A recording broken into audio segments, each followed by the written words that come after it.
Have you noticed that changing isn't the problem? The hard part is staying. Changing is almost exciting. It gives you that delicious feeling of this time it's happening. It's like reorganizing a room in your house. In the first few minutes, everything feels light, fresh, possible. But sustaining is a different story.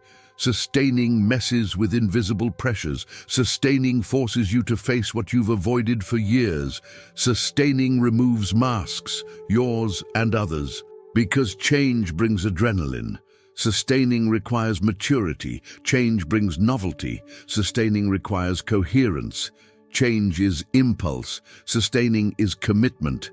And that's exactly why so many people change, but don't sustain it. They try. They start well. They even feel like a completely different person, well, for a few days.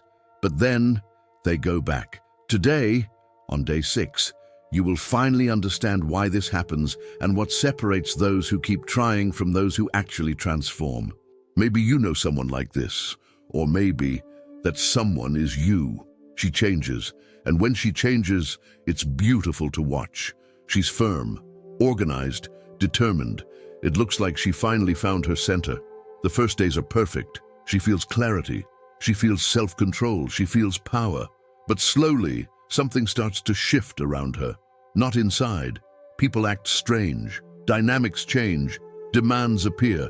Old expectations return like ghosts. And then she starts hearing, "You're different. You didn't used to be like this. You're overreacting. Why so much effort?" Relax. No need to go that far. At first, she resists. But then, she begins to give in. Not because she wants to, but because sustaining the new version means facing the discomfort of no longer fitting into the same places. And that hurts. So, to avoid rejection, she starts thinking, maybe I overdid it. Maybe I'm being selfish. Maybe I'm going too fast. Maybe they're right. And before she realizes it, she hasn't gone back to who she used to be, but she also hasn't continued becoming who she wants to be.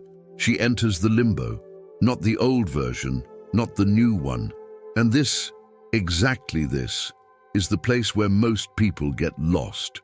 Let me tell you something almost no one has the courage to admit. Sustaining real change means losing old versions of yourself and losing social comforts.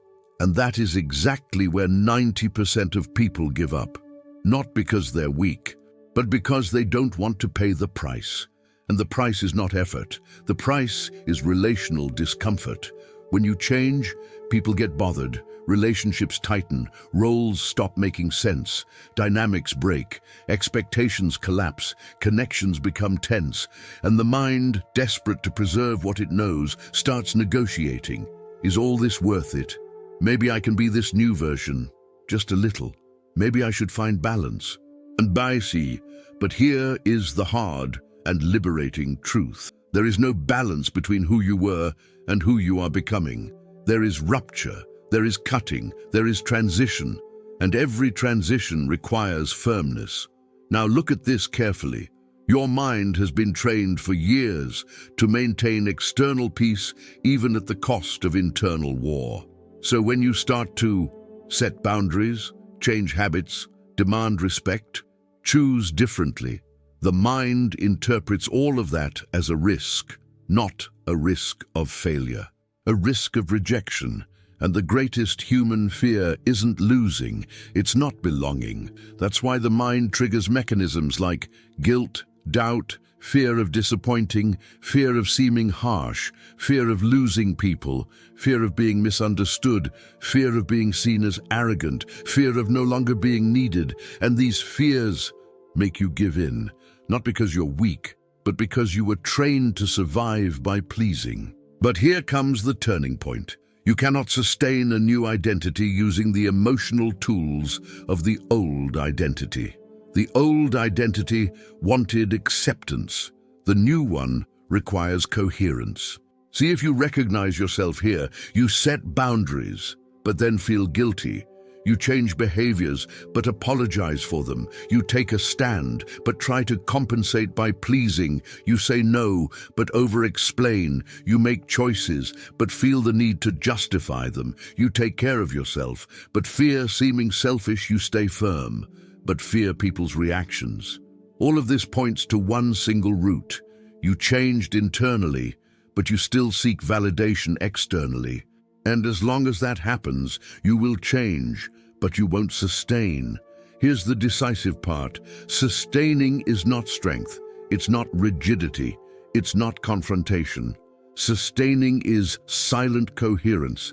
It's doing what needs to be done without asking for permission, without explaining yourself, without justifying, without trying to convince anyone. Sustaining is repeating the new until the world understands that you are not going back. The world doesn't respect speeches. It respects consistency.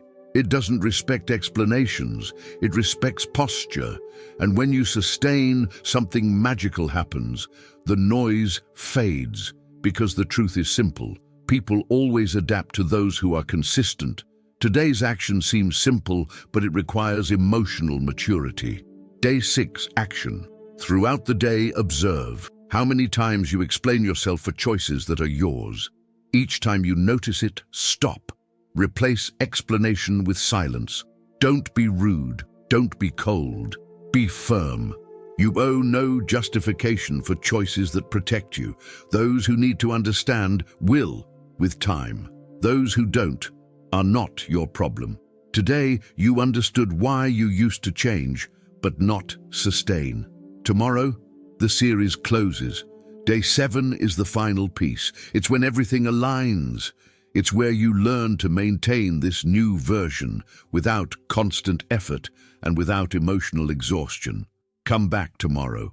Sustaining is not fighting the world. It is stopping the fight within yourself. Tomorrow the series closes. Be well.